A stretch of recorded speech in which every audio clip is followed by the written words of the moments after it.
Las memorias de Sherlock Holmes. Del autor Sir Arthur Conan Doyle. La corbeta Gloria Scott. Tengo aquí unos papeles, me dijo mi amigo Sherlock Holmes, sentados una noche invernal al lado del fuego, que creo de veras, Watson, que merecerían un vistazo suyo. Se trata de los documentos acerca del extraordinario caso de la Gloria Scott, y este es el mensaje que tanto horrorizó al juez de paz Trevor cuando lo leyó. Había sacado de un cajón un pequeño rollo de aspecto ajado y, desatando su cinta, me entregó una breve nota garabateada en medio folio de papel gris pizarra. Decía: el suministro de casa para Londres aumenta sin cesar.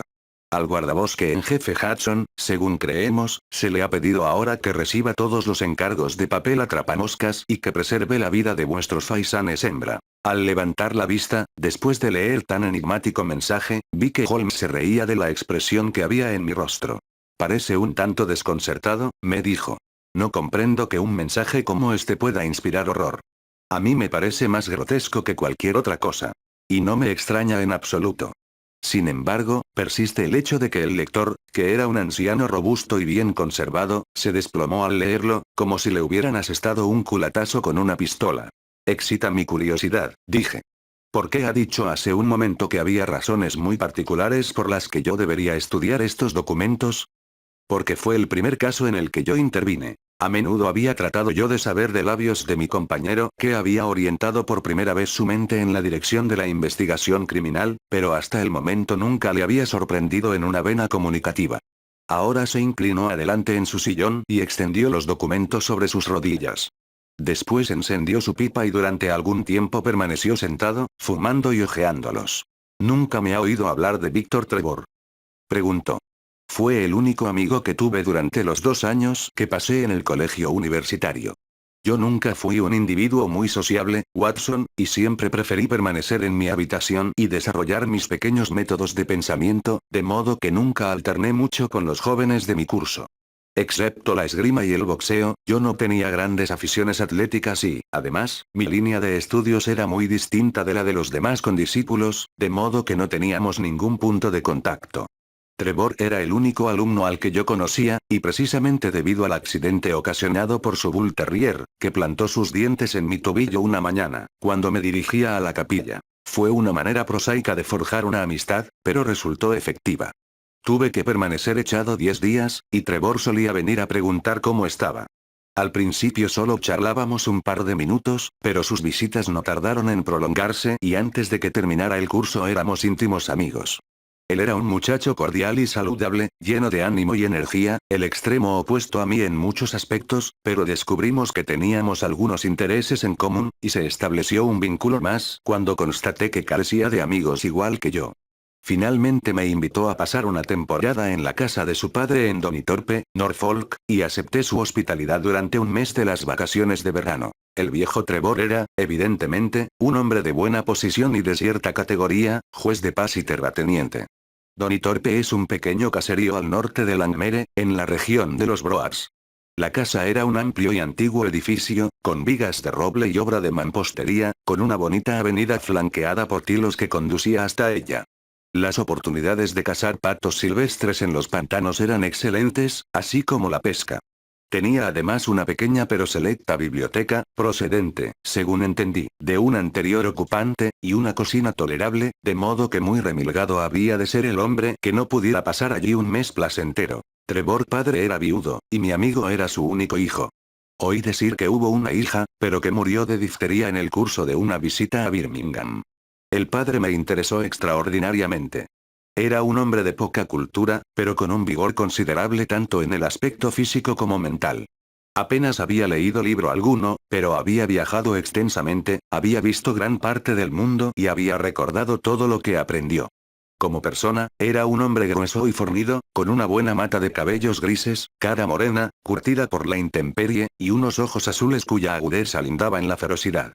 Sin embargo, gozaba de la reputación de ser un hombre bondadoso y caritativo en toda la comarca y era bien conocida la benignidad de sus sentencias como juez. Una tarde, poco después de mi llegada, saboreábamos un vasito de oporto como remate de la cena, cuando el joven Trevor empezó a hablar acerca de aquellos hábitos de observación y deducción que yo ya había convertido en un sistema, aunque todavía no había reconocido el papel que habrían de desempeñar en mi vida. Evidentemente, el anciano creyó que su hijo exageraba en su descripción de un par de hechos triviales que yo había protagonizado. Vamos, señor Holmes, me dijo, riéndose con ganas, yo soy un excelente sujeto, si es que puede deducir algo de mí.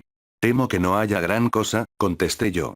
Pero podría sugerir que en los 12 últimos meses ha temido usted algún ataque personal. La risa desapareció de sus labios y me miró con viva sorpresa.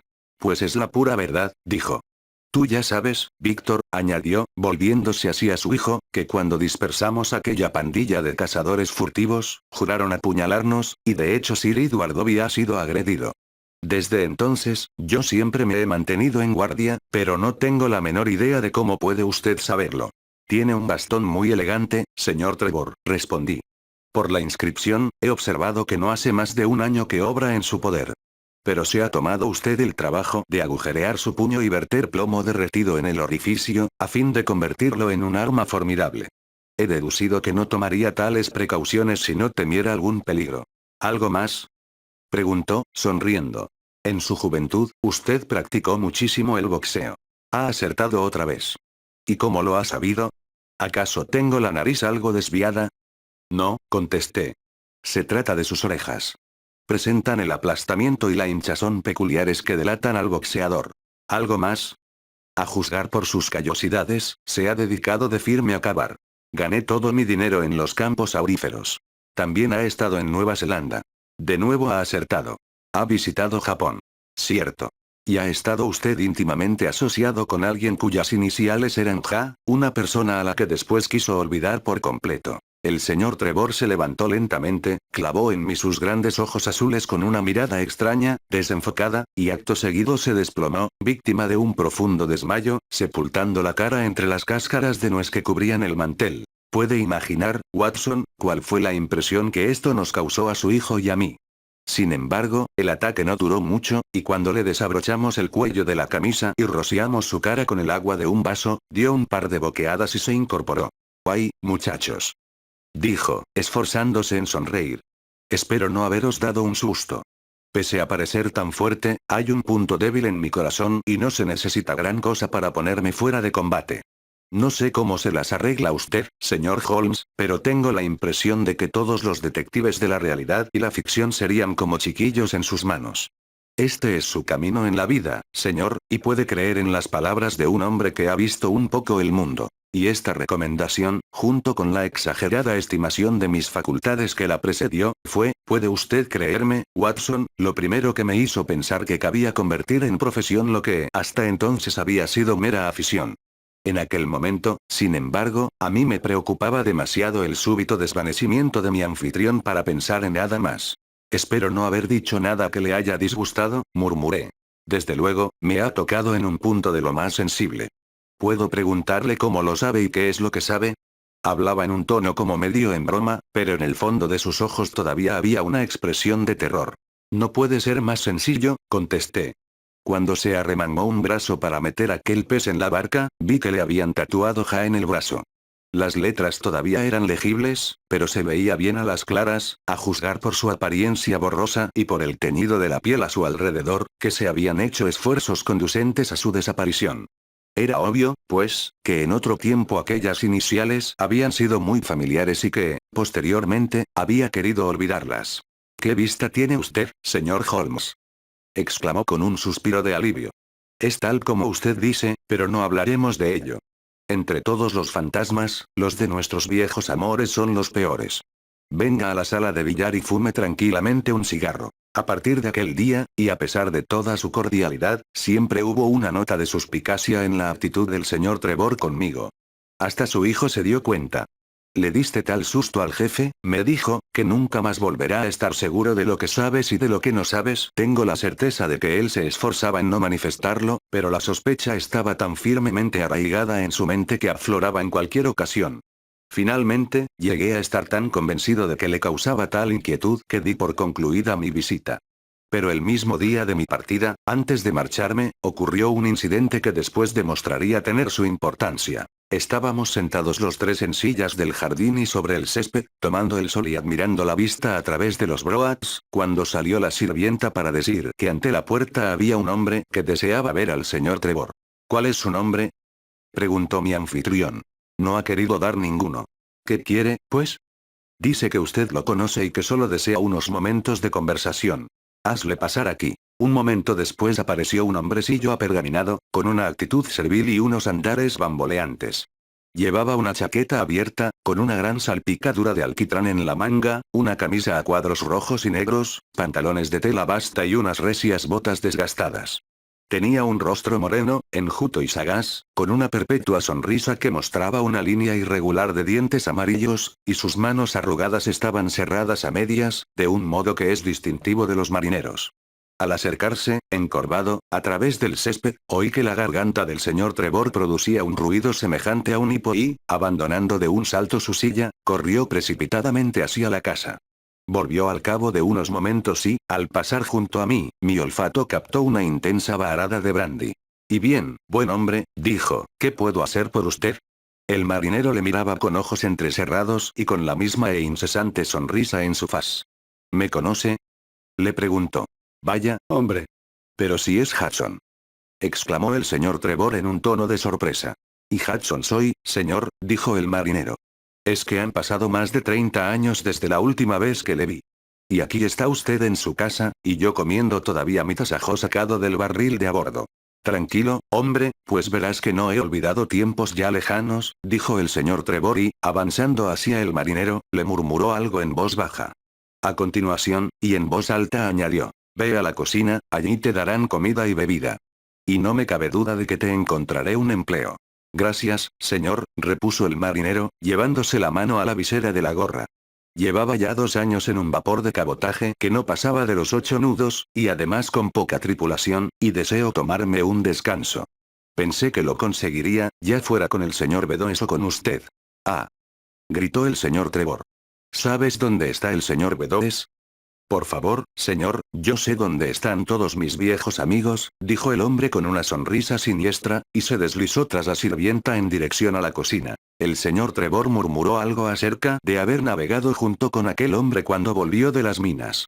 Después entró en la casa, dejándonos a los 3 fuera. Al entrar nosotros 1 hora más tarde, lo encontramos borracho perdido, echado en el sofá de la sala de estar. Todo el incidente dejó en mi mente una impresión desagradable. Al día siguiente no me dolió abandonar Donitorpe, pues pensaba que mi presencia podía ser motivo de embarazo para mi amigo. Esto ocurrió durante el primer mes de las vacaciones de verano. Yo volví a mis habitaciones de Londres, donde pasé 7 semanas dedicado a unos experimentos de química orgánica. Un día, sin embargo, cuando el otoño ya estaba bastante avanzado y las vacaciones tocaban a su fin, recibí un telegrama de mi amigo en el que me rogaba que volviera a Donitorpe a fin de recabar mi consejo y ayuda. Me recibió con el Dockart en la estación, y comprendí al primer vistazo que en los 2 últimos meses le habían sometido a dura prueba. Había adelgazado y se notaba que le agobiaba alguna inquietud, pues había perdido aquella actitud amable y jovial que tanto le caracterizaba. El jefe se está muriendo, fueron sus primeras palabras. Imposible. Grité. ¿Qué le ocurre? Apoplejía. Un choque nervioso. Todo el día ha estado al borde del final. Dudo de que lo encontremos con vida.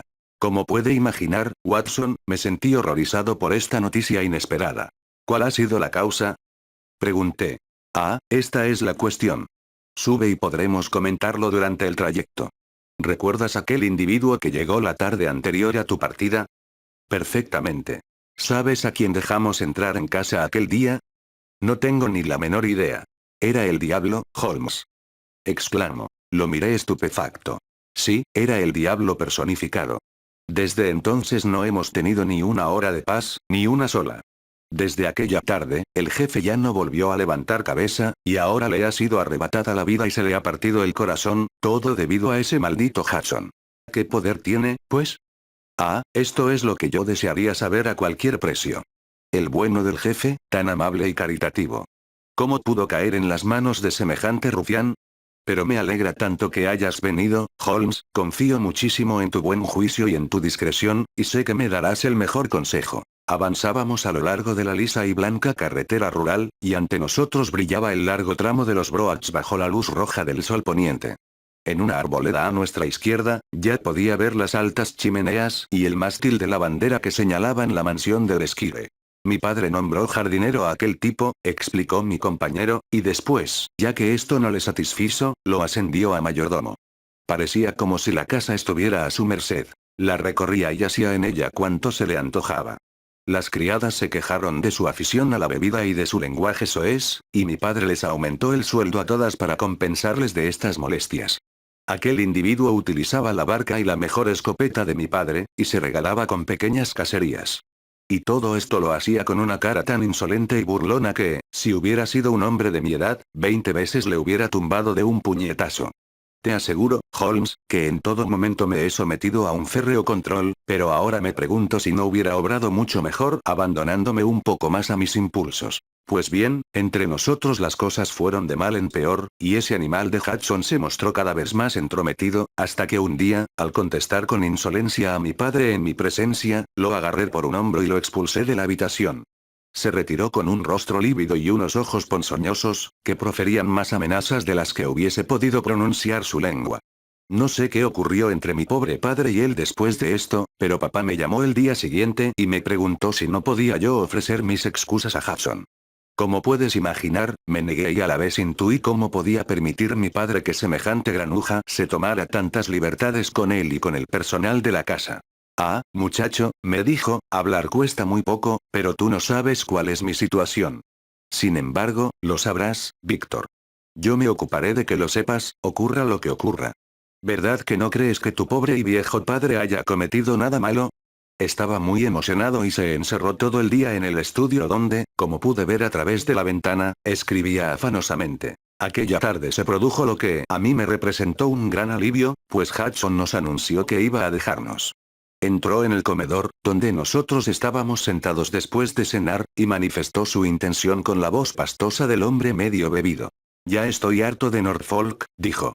Me iré a casa del señor Bedoes, en el Hampshire. Sé que se alegrará tanto como usted cuando me vea.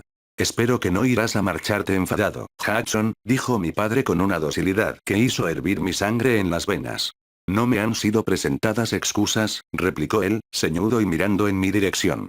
Víctor, ¿no reconoces que has tratado con dureza a este buen hombre? Preguntó mi padre, volviéndose hacia mí.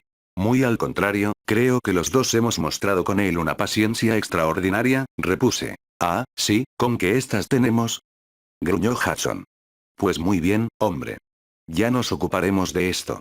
Salió del comedor con la cabeza gacha y media hora más tarde abandonó la casa, dejando a mi padre en un estado de penoso nerviosismo.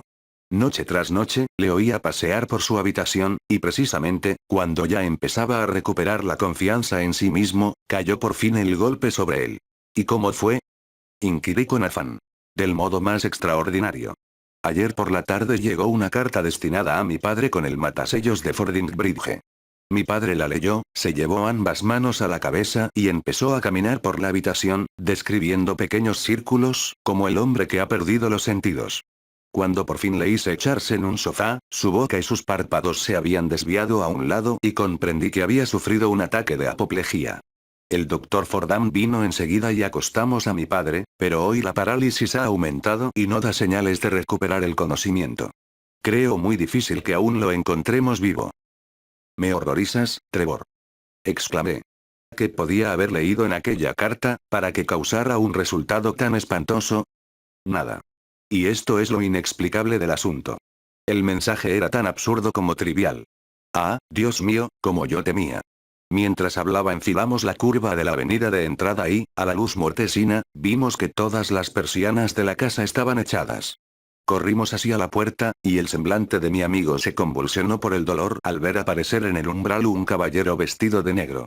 ¿Cuándo ha ocurrido, doctor? Preguntó Trevor. Casi inmediatamente después de marcharse usted. ¿Recobró el conocimiento? Por unos momentos antes del final. ¿Algún mensaje para mí? Solo que los papeles están en el cajón posterior del armario japonés. Mi amigo subió con el doctor a la cámara mortuoria, mientras yo permanecía en el estudio, dando al asunto vueltas y más vueltas en mi cabeza y sintiéndome más apenado que en ningún otro instante de mi vida. ¿Cuál debía ser el pasado de Trevor, pugilista, viajero y buscador de oro, que se había puesto en manos de aquel marinero de rostro patibulario? Porque, asimismo, había de desmayarse ante una alusión a las iniciales medio borradas en su brazo, y morirse de miedo al recibir una carta de Fordingbridge. Recordé entonces que Fordingbridge estaba en el Hampshire, y que aquel señor Bedoes, al que había ido a visitar el marinero, y presumiblemente a extorsionarle, también había sido mencionado como residente en el Hampshire. Por consiguiente, la carta o bien podía proceder de Hudson, el marinero, para anunciar que había traicionado el culpable secreto que parecía existir, o bien haber sido escrita por Bedoes, a fin de advertir a un antiguo confederado sobre la inminencia de esta delación. Hasta aquí la cosa parecía bastante clara. Pero en este caso, ¿cómo podía el mensaje ser trivial y grotesco, tal como lo describía el hijo? Debía de haberlo interpretado mal. Y si era así, bien podía tratarse de uno de aquellos códigos secretos que quieren decir una cosa mientras aparentan decir otra. Yo tenía que leer esa carta. Si había en ella un significado oculto, yo confiaba en poder desentrañarlo. Durante una hora permanecí sentado, meditando al respecto en la semioscuridad, hasta que finalmente una sirvienta llorosa trajo una lámpara. La seguía mi amigo Trevor, que entró pálido pero sereno, con estos mismos papeles que ahora tengo sobre mis rodillas. Se sentó ante mí, acercó la lámpara al borde de la mesa y me entregó una breve nota escrita, como ve usted, en una sola cuartilla de color gris. Decía: el suministro de casa para Londres aumenta sin cesar. Al guardabosque en jefe Hudson, según creemos, se le ha pedido ahora que reciba todos los encargos de papel atrapamoscas y que preserve la vida de vuestros faisanes hembra. Le aseguro que en mi cara se reflejó el mismo asombro que en la suya cuando leí por primera vez este mensaje. Acto seguido lo releí cuidadosamente.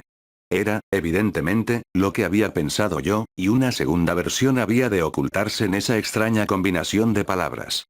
Y no podía ser que tuviera un significado ya previamente convenido en palabras tales como papel atrapamoscas y faisanes hembra. Este significado sería arbitrario y de ningún modo se le podría deducir. Sin embargo, me sentía poco inclinado a creer que fuera este el caso, y la presencia del nombre Hudson parecía indicar que el tema del mensaje era el que yo había sospechado, y que procedía de Bedoes más bien que del marinero. Probé la lectura hacia atrás, pero los resultados nada tenían de alentadores. A continuación probé con palabras alternativas, pero tampoco pareció que el sistema prometiera aportar alguna luz. Y a continuación, en un instante, tuve en mis manos la clave del enigma, pues vi que cada tercera palabra, comenzando por la primera, construía un mensaje que bien podía llevar al viejo Trevor a la desesperación. El juego ha terminado. Hudson lo ha contado todo. Huye para salvar tu vida. Víctor Trevor hundió el rostro entre sus manos temblorosas. Ha de ser esto, supongo, dijo. Y esto es peor que la muerte, porque significa también el deshonor. Pero, ¿cuál es el significado de ese guardabosque y esos faisanes hembra? Nada significan para el mensaje, pero podrían representar mucho para nosotros si no tuviéramos otros medios para descubrir al remitente. Él ha empezado por escribir el juego A, y así sucesivamente. Y después, para ajustarse al código acordado, ha tenido que meter dos palabras en cada espacio vacío. Como es natural, utilizó las primeras palabras que acudieron a su mente, y por haber entre ellas tantas que hacen referencia al deporte de la caza, cabe tener la tolerable seguridad de que o bien es un apasionado de la caza o tiene interés por la cría de animales. ¿Tú sabes algo de ese Bedoes? Ahora que lo mencionas, me contestó, recuerdo que mi pobre padre recibía cada otoño una invitación suya para ir a cazar en su vedado. Entonces es indudable que la nota procede de él, dije. Solo nos queda descubrir qué es este secreto que el marinero blandía sobre las cabezas de estos dos hombres ricos y respetados. Por desgracia, Holmes, mucho me temo que sea un pecado vergonzoso, manifestó mi amigo. Mas para ti yo no tengo secretos. He aquí la declaración que escribió mi padre cuando supo que el peligro por parte de Hudson se había hecho inminente. La encontré en el armario japonés, tal como se lo dijo él al doctor.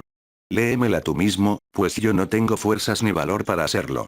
Estos son los mismos documentos, Watson, que él me entregó, y ahora se los leeré a usted tal como aquella noche se los leí a él en el viejo estudio. Como ve, hay un título bastante explícito. Detalles del viaje de la corbeta Gloria Scott desde que zarpó de Falmouth el 8 de octubre de 1855, hasta su destrucción en latitud norte centésimo quincuagésimo 20, longitud oeste ducentésimo quincuagésimo 14, el 6 de noviembre está presentado en forma de carta y dice lo siguiente. Mi querido, queridísimo hijo, ahora, cuando una inminente desgracia empieza a oscurecer los últimos años de mi vida, puedo escribir con toda veracidad y sinceridad que no es el temor a la ley, ni la pérdida de mi posición en el condado, ni tampoco mi caída a los ojos de todos aquellos que me han conocido lo que más destroza mi corazón, sino la idea de que tengas que sonrojarte por mi culpa, tú, que me quieres y que rara vez, quiero esperarlo, has tenido motivo para no respetarme. Pero si cae el golpe que desde siempre me está amenazando, entonces desearía que leyeras esto para que sepas a través de mí hasta qué punto se me puede culpar. Por otra parte, si todo va bien, así quiera concederlo Dios Todopoderoso. Y si por azar este papel todavía pudiera ser destruido y cayera en tus manos, por la memoria de tu querida madre y por el amor que existe entre nosotros, arrójalo al fuego y nunca más vuelvas a dedicarle un solo pensamiento. En cambio, si tus ojos recorren estas líneas, ello querrá decir que habré sido denunciado y arrebatado de mi casa, o bien, lo que será más probable, pues ya sabes que tengo un corazón débil, que yaceré con mi lengua sellada para siempre por la muerte. Mi nombre, querido hijo, no es Trevor. Yo era James Armitage en mis años mozos, y ahora comprenderás la impresión que me causó hace unas semanas, que tu amigo del colegio me dirigiera unas palabras que daban a entender que había penetrado en mi secreto. Como Armitage entré a trabajar en un banco de Londres. También como Armitage fui acusado de quebrantar las leyes de mi país y sentenciado a la deportación. No me juzgues con dureza, hijo mío. Me vi obligado a pagar lo que se llama una deuda de honor y, para hacerlo, empleé dinero que no era mío, seguro de que podría devolverlo antes de que hubiera la posibilidad de que lo echaran en falta. Pero me persiguió el más atroz de los infortunios, el dinero con el que yo había contado nunca llegó a mis manos, y una prematura revisión de las cuentas bancarias reveló mi desfalco. Mi caso hubiera podido ser juzgado con benevolencia, pero hace 30 años las leyes eran aplicadas con mayor dureza que ahora, y el día en que cumplía 23 años me vi encadenado, como cualquier delincuente y junto con otros 37 presidiarios, en el entrepuente de la Gloria Scott, con destino a Australia. Corría el año 1855. La guerra de Crimea estaba en su apogeo y los viejos barcos destinados a los presidiarios eran utilizados en su mayor parte como transporte en el Mar Negro. Por consiguiente, el gobierno se veía obligado a emplear embarcaciones más pequeñas y menos adecuadas para enviar a ultramar sus presidiarios. La Gloria Scott había transportado té de China, pero era un buque anticuado, de proa Roma y gran manga, y los nuevos Clippers lo habían arrinconado. Desplazaba 500 toneladas y, además de sus 38 presidiarios, llevaba a bordo una tripulación de 26 hombres, 18 soldados, un capitán, 3 pilotos, un médico, un capellán y 4 guardianes. En total, casi un centenar de almas íbamos a bordo cuando zarpamos de Falmouth. Los tabiques entre las celdas de los presidiarios, en vez de ser de grueso roble, como es usual en los barcos que transportan presidiarios, eran bastante delgados y frágiles. El preso contiguo, en dirección a popa, ya me había llamado la atención cuando recorrimos el muelle. Era un hombre joven, de cara blanca e imberbe, nariz larga y delgada, y mandíbula bastante poderosa. Mantenía la cabeza airosamente alta, caminaba con un cierto contoneo y destacaba, sobre todo, por su extraordinaria altura. No creo que ninguno de nosotros le llegara al hombro. Estoy seguro de que no medía menos de 6 pies y medio. Resultaba extraño ver entre tantos rostros tristes y ajados una faz tan llena de energía y determinación. Su visión fue para mí como la de una reconfortante hoguera en plena tormenta de nieve. Me alegré al descubrir que era mi vecino, y todavía más cuando, en plena noche, oí un susurro junto a mi oído y observé que se las había arreglado para abrir un orificio en la delgada tabla que nos separaba. «Hola, compañero», me dijo. «¿Cómo te llamas? ¿Por qué estás aquí?» Se lo dije y pregunté, a mi vez, con quién hablaba. «Soy Jack Prendergast», me contestó, «y por todos los cielos te aseguro que aprenderás a bendecir mi nombre antes de lo que tarda en cantar el gallo». Yo recordaba haber oído hablar de su caso, pues había causado una sensación enorme en todo el país, poco antes de mi propio arresto. Era hombre de buena familia y de una gran capacidad, pero con hábitos torcidos e incurables, y que, mediante un ingenioso sistema de fraude, había obtenido sumas enormes de los principales comerciantes de Londres. «Ajá. ¿Con qué recuerdas mi caso?», exclamó con orgullo. «Y muy bien, por cierto. Entonces tal vez recuerdes algo extraño en él». «¿El qué?». «Yo me había hecho casi con $250,000, ¿no es así?». «Así se dijo. Pero no se recuperó ni un céntimo, ¿verdad?». «No». «Bien, ¿y dónde crees que está el botín?», inquirió. No tengo ni la menor idea. Pues aquí, entre mi pulgar y el índice, me aseguró. Por Dios que tengo más libras a mi nombre que tu pelos en la cabeza. Y si tienes dinero, hijo mío, y sabes cómo manejarlo y hacerlo circular, puedes lograr cualquier cosa. Y no irás a creer que un hombre que puede hacer cualquier cosa se dispone a gastar el asiento de sus pantalones sentado en la apestosa bodega de un mohoso carguero de las costas de China, infestado por las ratas y las cucarachas, y semejante a un ataúd viejo y putrefacto. No, señor, un hombre como yo cuidará de sí mismo y cuidará de sus amigos. Puedes estar seguro de ello. Tú confía en él, y tan cierto como la Biblia que él te sacará adelante. Tal era su manera de hablar y, al principio, creí que nada significaba, pero al cabo de un tiempo, cuando me hubo puesto a prueba y juramentado con toda la solemnidad posible, me dio a entender que había realmente una conspiración para apoderarse del barco. Una docena de presidiarios lo habían tramado antes de subir a bordo. Prendergast era el jefe, y su dinero era el factor motivador. Yo tenía un asociado, me dijo, un hombre de rara valía y tan leal como la culata de un fusil al cañón del mismo. Se ordenó como sacerdote, ¿y dónde crees que se encuentra en este momento? Pues bien, es el capellán de este barco, nada menos que el capellán. Subió a bordo con un abrigo negro y sus papeles en orden, y en su caja lleva dinero suficiente para comprar este trasto desde la quilla hasta lo alto del palo mayor. La tripulación es suya en cuerpo y alma. Pudo comprarla a tanto la gruesa con descuento por pago al contado, y lo hizo incluso antes de que firmaran el conocimiento de embarque. Cuenta con 2 de los guardianes y con Mercer, el segundo oficial, y conseguiría al propio capitán si creyese que valía la pena. ¿Qué hemos de hacer, pues? Pregunté. ¿Qué te figuras? Repuso. Vamos a hacer que las casacas de estos soldados se vuelvan más rojas que cuando las cortó el sastre. Pero ellos están armados, alegué. Y también lo estaremos nosotros, muchacho. Hay un par de pistolas para cada hijo de madre de los nuestros, y si no podemos apoderarnos de este barco con una tripulación que nos respalde, valdrá más que nos manden a todos a un pensionado de señoritas.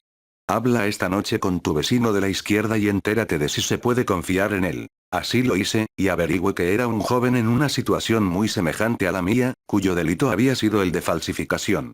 Se llamaba Evans, pero después cambió de nombre, igual que yo, y hoy es un hombre rico y próspero en el sur de Inglaterra.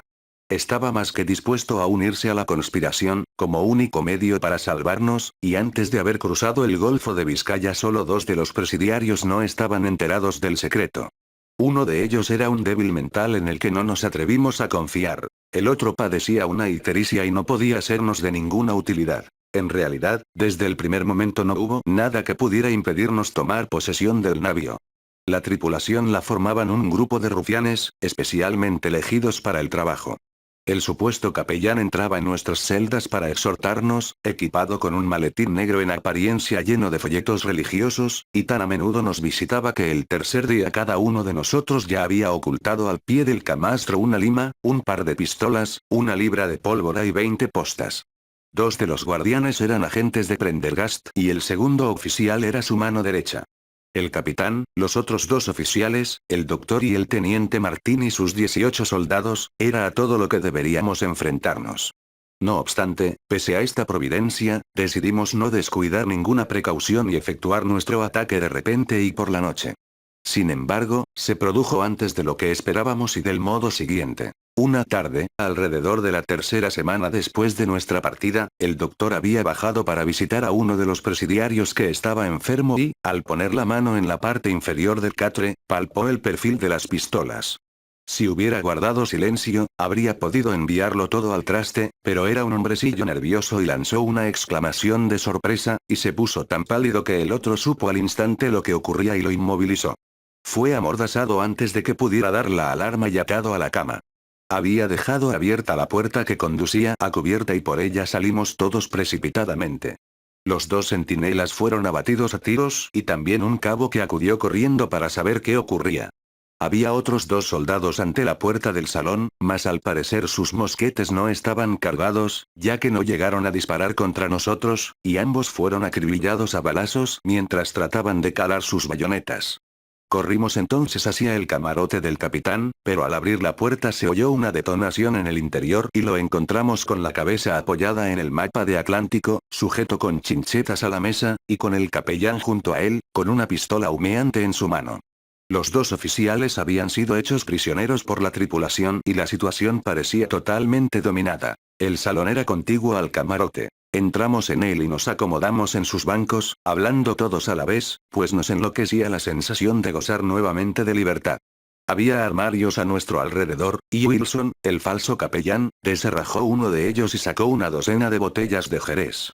Rompimos sus golletes, vertimos el vino en vasos y los estábamos apurando, cuando de pronto, sin la menor advertencia, llegó el rugido de los mosquetes a nuestros oídos y el salón se llenó de humo, hasta el punto que no podíamos ver a través de la mesa. Wilson y otros 8 hombres se retorcían en el suelo, unos sobre otros. Y la sangre y el jerez añejo sobre aquella mesa todavía me enferman cuando pienso en ello.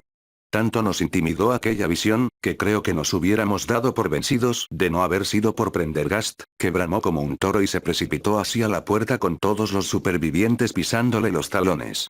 Nos habían disparado a través de las lumbreras entreabiertas del salón. Salimos a cubierta y allí, a popa, se encontraban el teniente y 10 de sus hombres.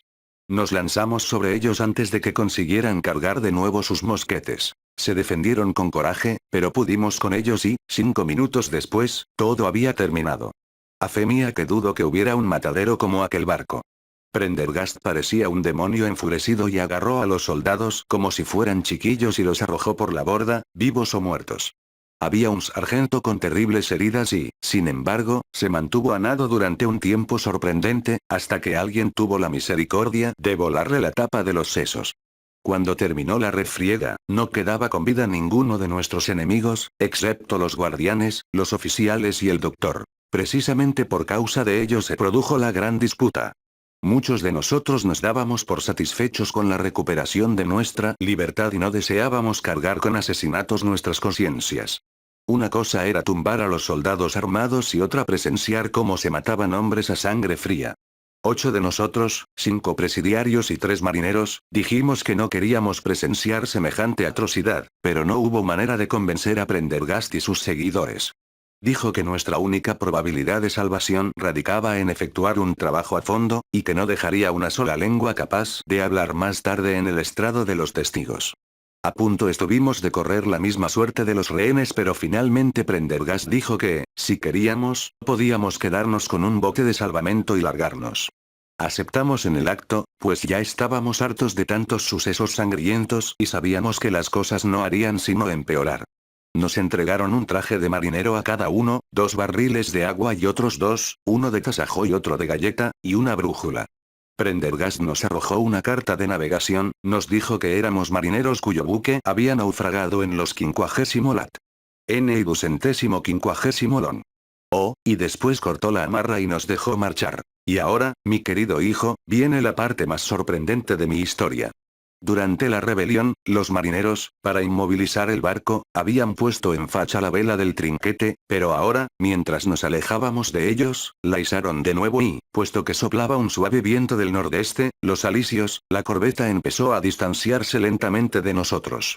Nuestro bote subía y bajaba a merced del monótono oleaje, y Evans y yo, que éramos los más cultos del grupo, estábamos sentados a popa calculando nuestra posición y planeando hacia qué costa de África podíamos dirigirnos.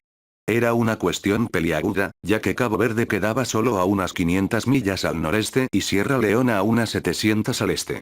En resumidas cuentas, visto que soplaban a favor los vientos alisios, pensamos que la mejor opción sería Sierra Leona, y pusimos rumbo en esta dirección, cuando la corbeta casi ocultaba ya su casco a estribor. De pronto, mientras la estábamos mirando, vimos que brotaba de ella una densa columna de humo, que se cernió sobre el horizonte como un árbol monstruoso.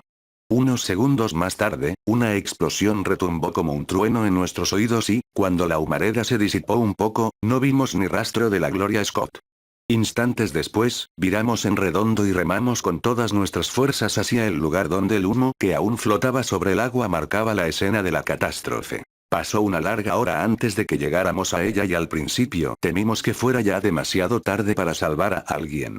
Un bote hecho astillas y varias jaulas de embalaje y restos de la arboladura, que se balanceaban sobre las olas, nos señalaron dónde se había ido a pique la corbeta.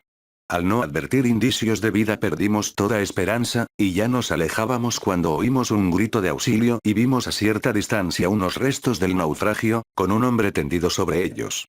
Cuando lo subimos a bordo de nuestro bote, resultó ser un marinero llamado Hudson, tan exhausto y lleno de quemaduras que hasta la mañana siguiente no pudo contarnos lo ocurrido. Al parecer, después de marcharnos nosotros, Prendergast y su pandilla se habían dedicado a dar muerte a los restantes rehenes. El tercer oficial y los 2 guardianes fueron muertos a tiros y arrojados por la borda. Seguidamente, Prendergast bajó al entrepuente y con sus propias manos degolló al infortunado cirujano.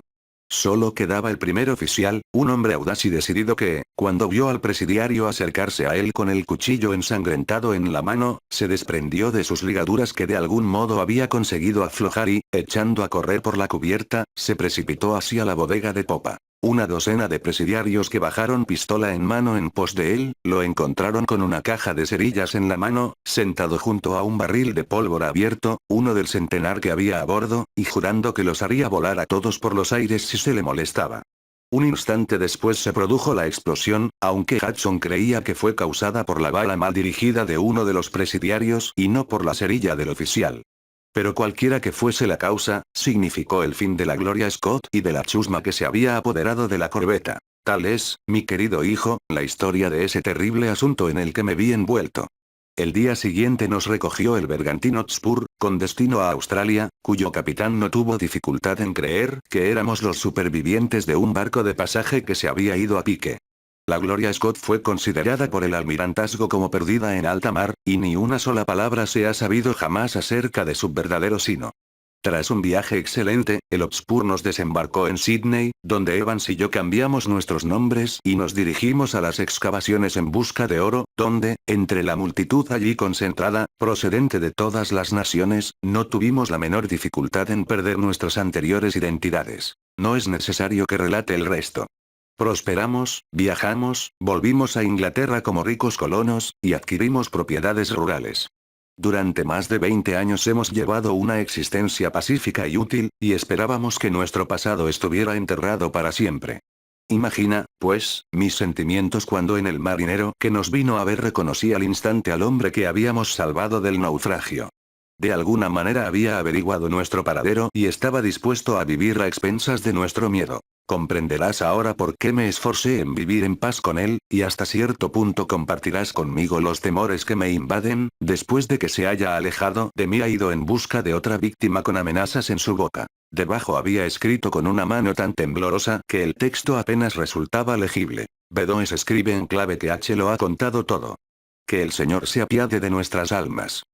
Tal fue la narración que aquella noche le leí al joven Trevor, y yo creo, Watson, que, dadas las circunstancias, era de lo más dramático.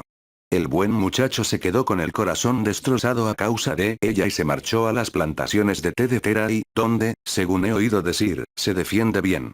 En cuanto al marinero y a Bedoes, nunca más se volvió a saber de ellos desde el día en que fue escrita la carta de advertencia. Ambos desaparecieron absolutamente. La policía no recibió ninguna denuncia, de modo que Bedoes juzgó como un hecho lo que era tan solo una amenaza. A Hudson se le había visto acechar furtivamente en las cercanías, y la policía llegó a creer que había liquidado a Bedoes y a continuación había huido. Por mi parte, creo que la verdad fue exactamente lo opuesto. Considero como lo más probable que Bedoes, movido por la desesperación y creyéndose ya traicionado, se vengó de Hudson y huyó del país con todo el dinero al que pudo echar mano. Tales son los hechos del caso, doctor, y si resultan de alguna utilidad para su colección, le aseguro que los pongo gustosamente a su disposición. Fin. Así termina el 5º capítulo del libro Las Memorias de Sherlock Holmes. Del autor Sir Arthur Conan Doyle. En la descripción como en el video está la continuación. El ritual de los Musgrave. No olviden comentar o suscribirse al canal para seguir subiendo material por el estilo. Saludos.